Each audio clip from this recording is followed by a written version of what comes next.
Welcome to the Gentleman's Guide to Gaming. Not explicitly vampires or werewolves in this particular video, no. This is another one of the videos that was requested from someone who backed a physical copy of The World Below when it was on BackerKit. They sent me an email proving that they had purchased a physical copy, and their request was for me to talk about my favourite Red Moon role-playing game. Yep, that is exactly what they've written. They haven't asked whether it's the favourite one I ran or favourite one I played. They wanted to know my favourite Red Moon role-playing game. Now, I could give a really cop-out answer here and name a game that I didn't participate in. But I'm going to take this in the spirit into which it was intended rather than the letter, which I think means which was my favourite one to play or run. And that's a huge raft of options. I think I participated in over 20 games with Red Moon role-playing now in the last, I don't know how long, 4 or 5 years maybe? Good lord. And let's explain who Red Moon role-playing are. Because I know that when this channel was at its most active, some of my most popular videos were recap videos. Recaps of games I had been running, most specifically Dark Ages Vampire, a Planescape game as well. I think I was running using AD&D 2nd edition, I can't remember now. But I remember the recaps were very popular. And since those days of RPG recaps, of course, actual plays have taken off. People actually playing games and you watching or listening as they play them. Critical Role took off long after I started making my videos. And, of course, there's gaming via podcast as well. So Red Moon Role-Playing are an audio-only group. And I was invited to participate in Red Moon Role-Playing's games, I think, and I don't know for certain. I don't know if I've ever asked. I'm guessing because of my reputation associated with horror, which is interesting because the first game I ran for them was They Came From Beneath the Sea, Terror at Makeout Point. I wonder if that was part of a deal. Maybe I said I would run They Came From Beneath the Sea if they would, if I would then go on to play in a vampire game. I don't remember. Or Cult. I think it was Cult. Anyway, Red Moon Role-Playing is this wonderful crew, Hjalmar, Craig, and Matthias. In no particular order. I do not have an order of preference for the wonderful hosts of Red Moon Role-Playing, although Matthias knows. Matthias knows he's my favourite. But the reason I have played with them so much is because, quite frankly, they take their gaming seriously. They take their podcast seriously. There's a lot of actual plays I can't engage with, I can't watch, or I can't listen to. And the Red Moon role-playing way of doing things is they edit. They sometimes, just sometimes, put a little bit of music in the background, a little bit of mood music. They manage the content to make it almost more like an audio drama than listening to a gaming group that just know each other, making lots of in-jokes and things, which doesn't tend to be my thing to listen to. So yeah, I've happily played or ran for Red Moon role-playing many times, sometimes free, sometimes paid, and I'm happy to keep doing so because I always know I'm going to have a good time, and that's the main thing. I run a lot of games nowadays. I run a game a week for my local group. I run 9 games a month for my Patreon groups. It's 9 separate groups, playing all kinds of games. I run for Red Moon Role-Playing too. I occasionally run on Twitch or for special backers of Kickstarters and BackerKit campaigns, so I run a lot of games. And I have to. Some people do say to me, how do you keep that many plots, that many characters in your head? How do you not get exhausted? The truth is I do get exhausted.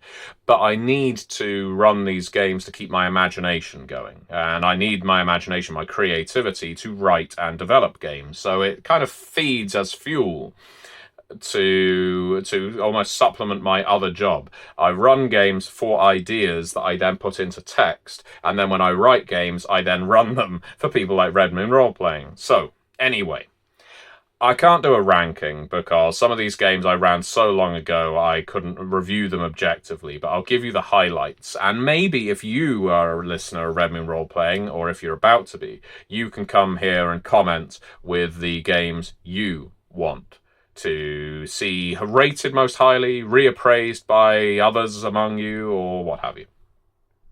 The next game I have coming up with Red Moon Role-Playing is a Curseborn actual play, come to think of it, which provisionally is I Heart Not.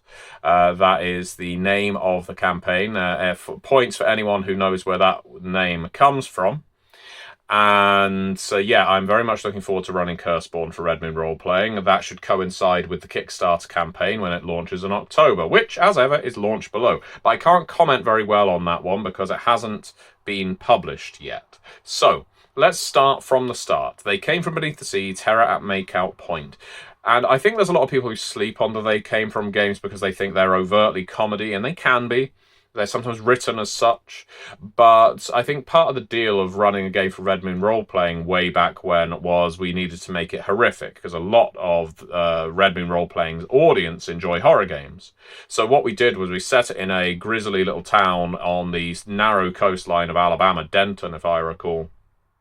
And it was the usual 1950s sci-fi B-movie mix of there's military experiments taking place, there's a Red Scare possibly, there's communists invading, there's aliens invading from the sea, people in town are being body snatched and replaced by aliens, and you have your characters in the middle of it. On top of that, about 4 or 5 sessions in, we start discovering that our characters are in fact avatars of great old ones, Nyarlathotep, Shub-Niggurath, and more, and that they are possibly heralds of the apocalypse. So this was a way of demonstrating that They Came From doesn't just have to be farce, it can also be horror. And I think it really sold a lot of people on They Came From in a way that they weren't going to be initially. Red Moon Roleplaying did a fantastic job. This was Matthias, Hjalmar, and Craig playing, at showing that Beneath the Sea could be funny, but it could also be terrifying. And so I've got very fond memories of Terror at Makeout Point. Now, I'll jump to another game. This isn't chronological, that I ran that I don't have fond memories of. And it isn't because it was a bad game. It's just because I barely have any memory of it at all. I looked through their playlists, and I know that I ran a Scarred Lands game for them, the Great Wilhelm Heist. And I think I did that in conjunction with the Creature Collection being crowdfunded, maybe, for Scarred Lands for 5th edition. But I barely remember anything about that game. I would be hard pushed, sorry players, to remember who was in it. I think it was Hjalmar, Matthias, and Craig on that one as well. But for whatever reason, my mind is a blank on the Great Wilhelm Heist. So if you listen to that one, please remind me in the comments what that game was about, because I genuinely cannot recall, other than there must have been a heist involved. Maybe I was drunk when I ran it. It's possible. I mean, it was across successive days, but how alcoholism is. So I think the next game I ran after Terror at Makeout Point was Cult the Summit. So the Summit was the first thing I ran for Cult, the first thing I wrote for Cult Divinity Lost, I should say. Oh, was it? No. I think I wrote It Started and Ended with Screams for Cult Divinity Lost first, but The Shunned was what was published first. And so I ran The Shunned for Red Moon Roleplaying. Not The Shunned, sorry. Summit. I didn't write The Shunned. I wrote The Summit, and I ran The Summit for Red Moon Roleplaying. This was, again, the core crew, Craig, Matthias, and Hjalmar. And one of the reasons for running the Summit was, well, partly because I have always loved Cult Divinity Lost. It's a game that I haven't spoken enough about on this channel, and this was really their kind of game, because RMR had just got off the back of running the Black Madonna, which is the sort of epic Cult Divinity Lost campaign. And so doing the Summit was not only an excellent way of getting my teeth into Cult with players who really took that kind of universe seriously, but it also demonstrated a campaign that I know is fairly divisive. Not everyone is a big fan of the Summit. I'm very fond of it. Obviously, I based it pretty explicitly on J.G. Ballard's High Rise, but in a Gnostic universe. But I'm still fond of that. I've got very good memories of the different flaws and the different ways they tormented our characters of this apartment complex, the Monarch. It basically established a meme that then appeared across multiple other Red Moon role-playing games in the form of the Nova Mal, which I don't even think was in my written Summit adventure. I think I introduced it for the game, maybe. Certainly the depth that it ends up with. And yeah, that is a game I really enjoyed running for them. And I mentioned it started and ended with Scream, so this is jumping forward quite far. This one was Craig, Yalma, and Clara. And this was a hard game. It was a fun one to run because I like running horror a lot of the time. But your characters were children. They were children who had been taken away from their parents. They were being kept in a, let's call it, home for troubled youths. And there was horrible bullying, there was abuse, and of course there was the occult element of it being a game of cult. And the characters in the Summit didn't end well. The characters in this one didn't end particularly well. I think one got out at the end, spoilers. But what I remember most vividly about it started and ended with screams was I poured an awful lot of my childhood into writing that and running it. Read into that what you will. And I remember all of the players really bringing such fantastic characters to the foreground in that game.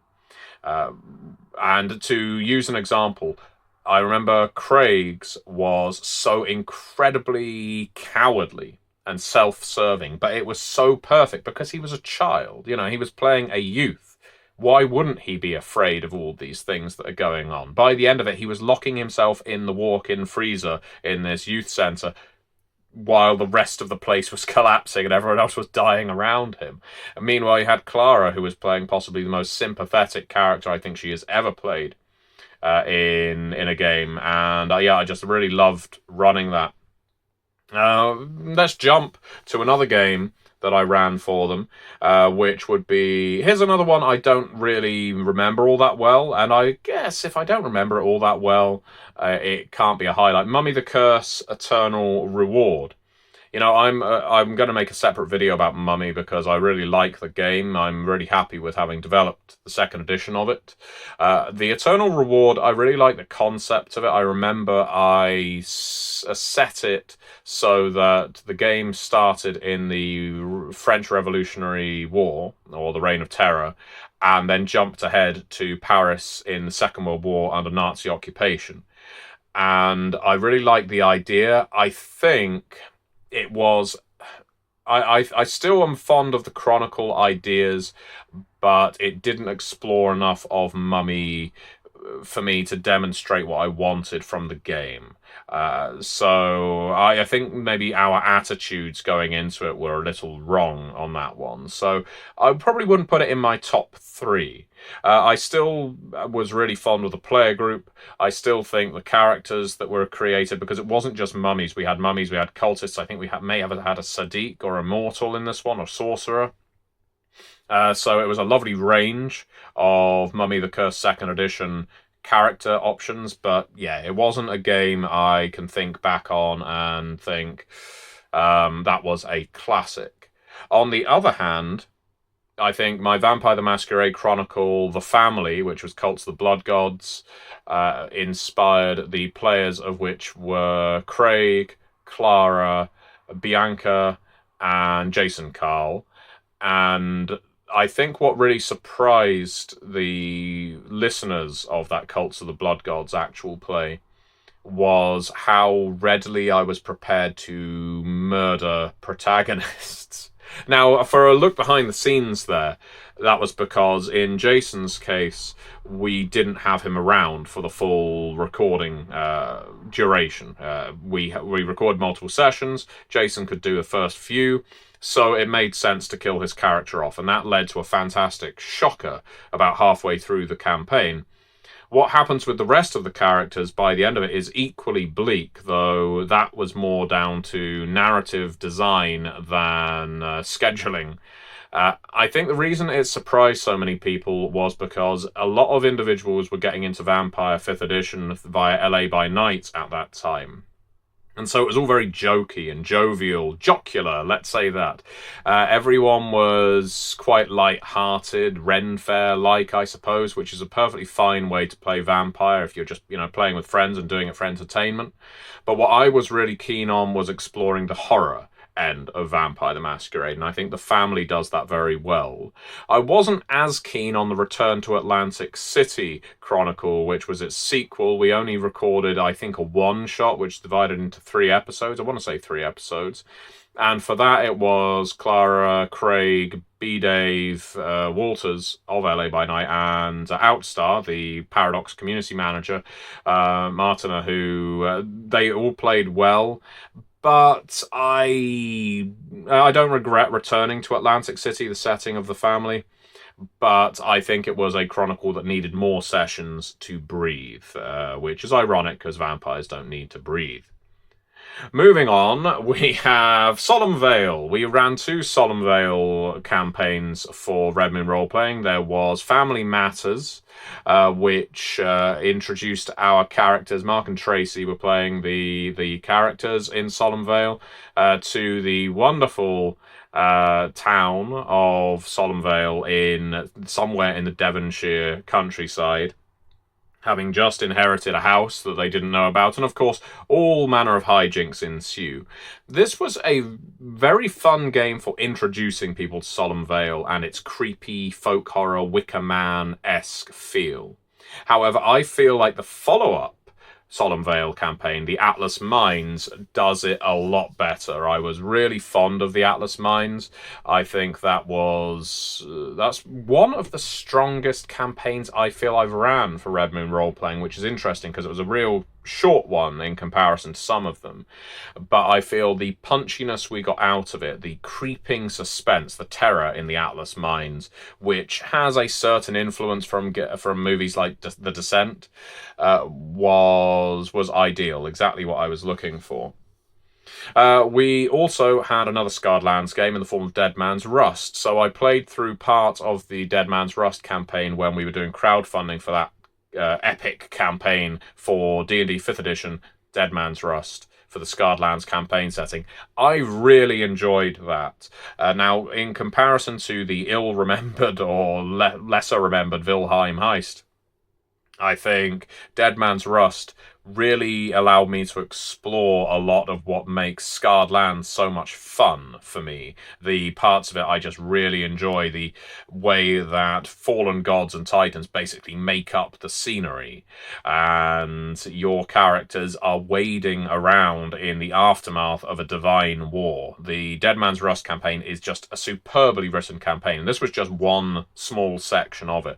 It's one I would actually be up for revisiting at some point, and I recommend people check it out if they're more interested in my fantasy stuff and Red Moon Roleplaying handling horror via fantasy. Let me think. On the subject of They Came From, well, I've actually ran a lot of They Came From games. I think I've ran They Came From campaigns for the vast majority of They Came From. So we've done They Came From Beyond the Grave with Cult of Abaddon. That was a very light-hearted Hammer horror style, gory, explosive, not terribly serious game, but a lot of fun. And I remember, I believe, and I may be wrong here, I think the players in that one were Craig, Bianca, and John, I want to say. I could be wrong.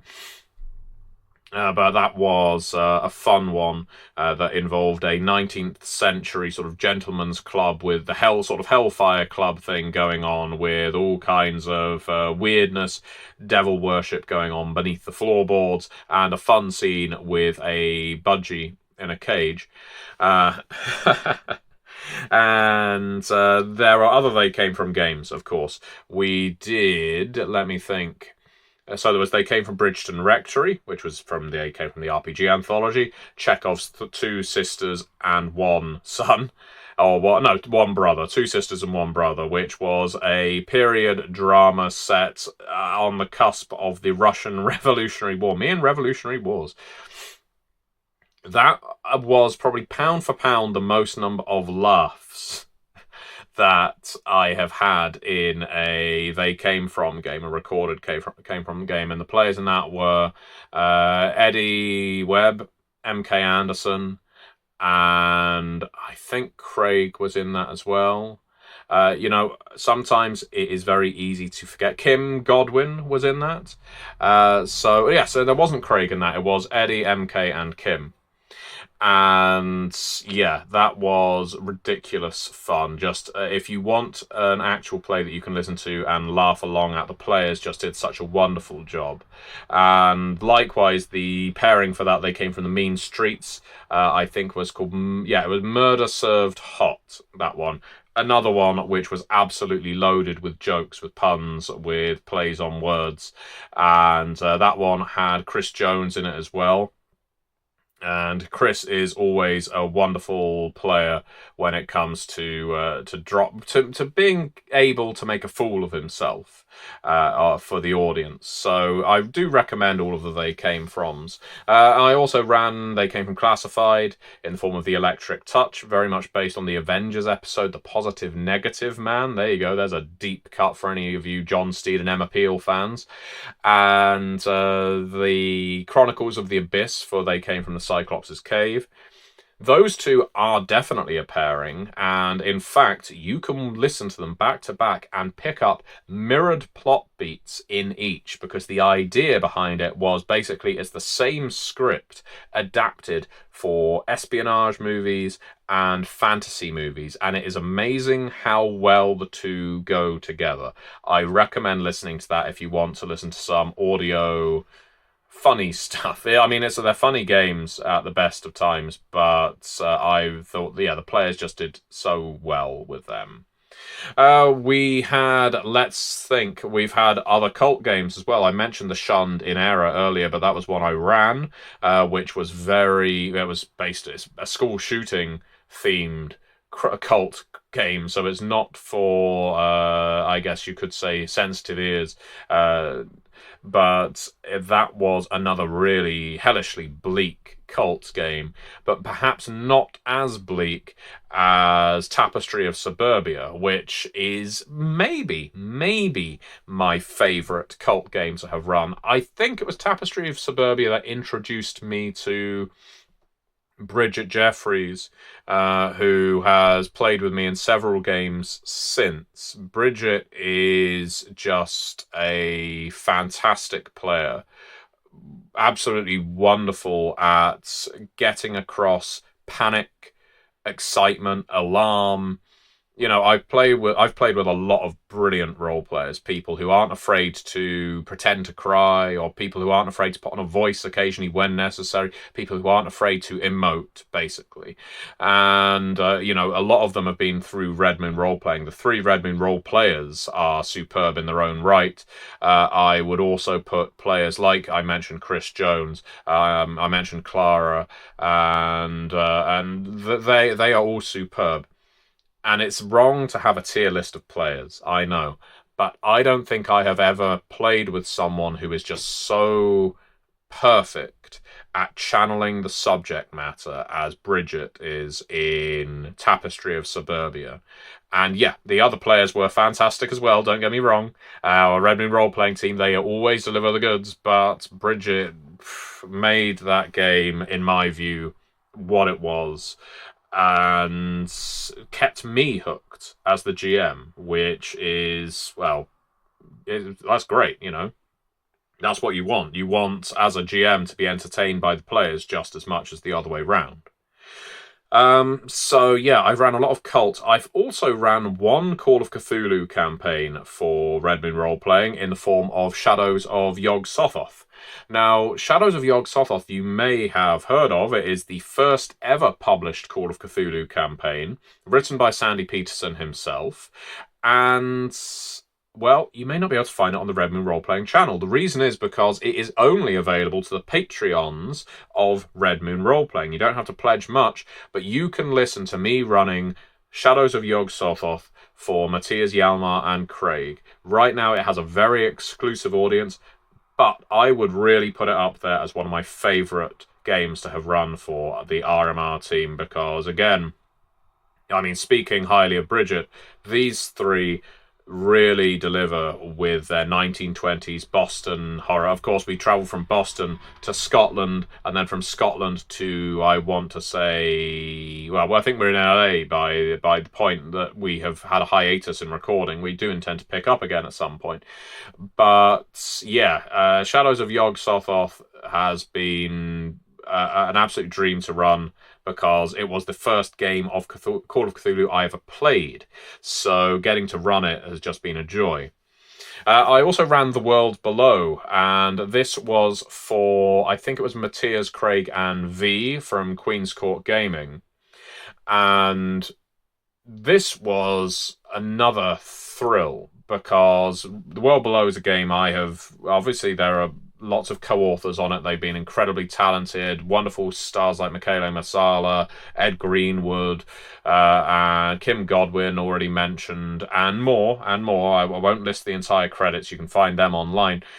But it's a game I developed from scratch. It's an idea, a kernel of idea I had. It is now a game. And I've spoken about The World Below a lot on this channel.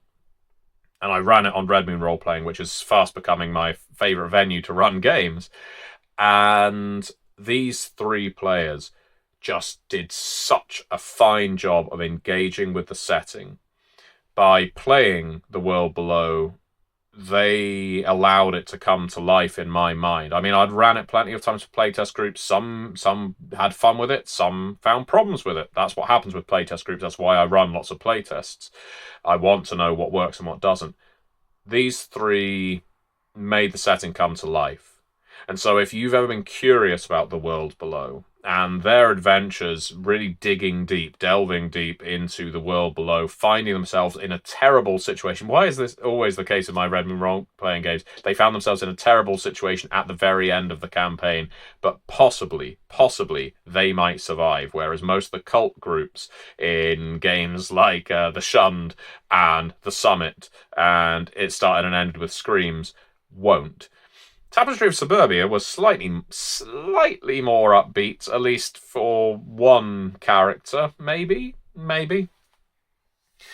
So yeah, I think I ran through all of them except for my Slay Industries game that I recently ran. I'm aware that this is a long video, but I have ran a lot of games for Red Moon Roleplaying. Again, the Slay Industries game was another one with Bridget in. It was, I think, Bridget and Yalmar and Craig, I want to say. And I do forgive me if at any point I forget players who appeared in games. I have ran a lot of them, and while you are all stars, I can only keep so many in my head. I ran a campaign called the BPN Blues, which I'd created. And what I had done is I took various elements from the Patreon games of Slay Industries I'm running, and to make this campaign one cohesive whole that saw the characters firstly graduate from Many University, pick up their first BPN. It's a blue BPN, sewer detail, fantastic. They have to explore downtown, get used to the familiarity, the strangeness of Mort City, go to one of the odd levels, find out what's blocking the drains down there, and hell follows. It was a wonderful demo of what Slay Industries can do. But again, this group, this trio of players are just superb at bringing out a setting, making their characters really come to life. So it's probably, and maybe due to how recent it is, it's probably in my top 5. If I was to bring an order to bear right now, off the top of my head, and this isn't in numerical order, but in the top 5, I think I would have to pick Tapestry of Suburbia, Atlas Mines for Solemn Vale, the BPN Blues for Slay Industries, Shadows of Yog Sothoth for Call of Cthulhu, and I think it's either going to be The World Below or probably They Came from Bridgeton Rectory, which may come as somewhat of a shock to people listening or watching, but that is true. Now, all of that said, these aren't my only Red Moon role-playing games. I have also played in several Red Moon role-playing games. I'm playing in the longest ever Warhammer Fantasy campaign, the whole Enemy Within campaign from beginning to end. run by Craig of Red Moon Roleplaying, with Aaron of Queen's Court Games and Matthias, and occasionally Yalmar has stopped in. And this has been probably the longest game I've played in my life, which is saying something. I run more games than I play, so I've been playing the same character all the way through, Sigfrida. And there have been highs, there have been lows, and by that I mean it is a game that deals with some pretty epic material. There's world-ending stuff in there, so your character's going to have some real positive moments and some real downcast moments. And sometimes I felt that, I guess, bleed, you might call it, where when everything is going to hell in the game, I'm feeling like, well, there's no way out as a player, but generally all I have to do is talk to Craig, or I talk to the rest of the group, or I think about it for a little while and think, oh no, this is what we can do in the next session. So that's been good fun. My only struggle with Warhammer Fantasy has occasionally been the nature of the character I created. My character is a physician, which has meant she isn't exactly useful in the various combat scenes. I mean, she's good for after the combat is concluded, but she just needs to be protected during the fighting. I found various ways around that here and there. I now have an attack dog, I have a crossbow, I've invested points in surgery so that I can attack people with a scalpel during fighting.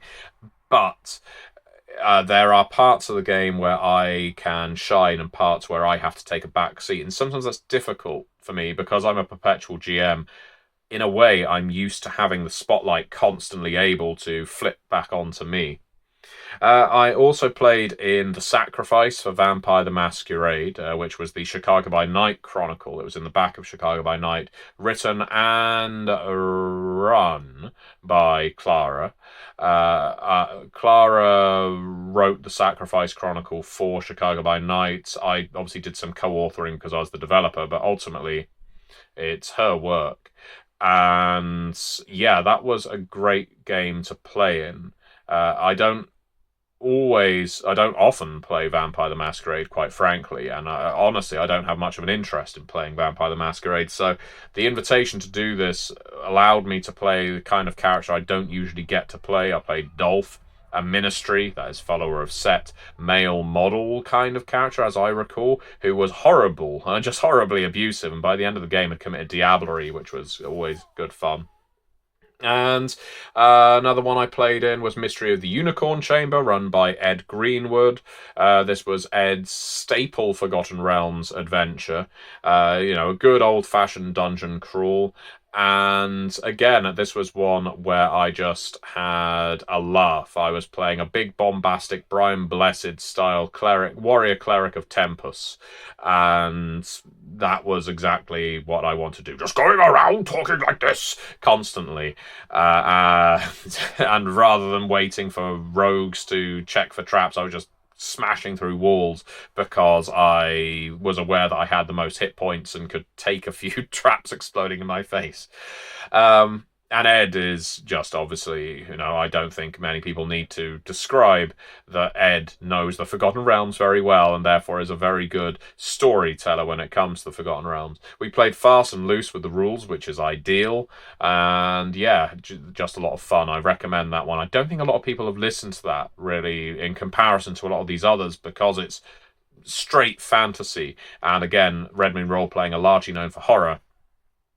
But yeah, I think it's a real highlight from my time Red Moon Roleplaying. And the final one, and the incomplete one, the mysterious Call of Cthulhu campaign, Whispers of the Mountains, once again run by Clara, sadly never concluded. I had fun with that. This was a much slower campaign. My character was an sort of aged, old, retired reverend who went off to fight in the Great War with various other people from his Welsh village.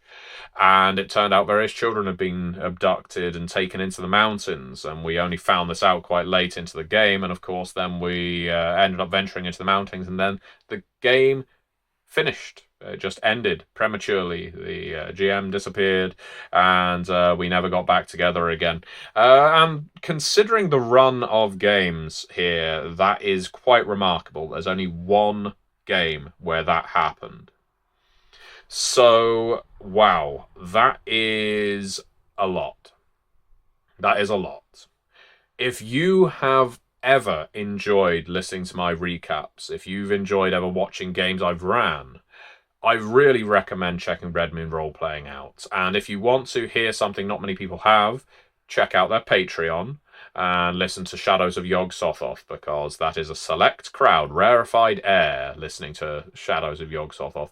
And stay tuned, because very soon I will be running Curseborn for them, and of course Curseborn is coming to Kickstarter in October. This is Onyx Path's much anticipated return to horror RPGs, urban horror, liminal spaces, creepypastas, all kinds of fiendish monsters, and playable bastards.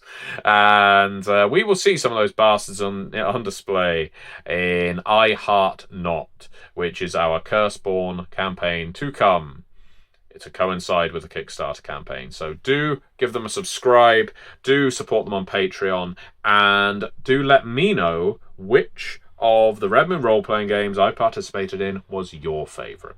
Thank you very much for watching.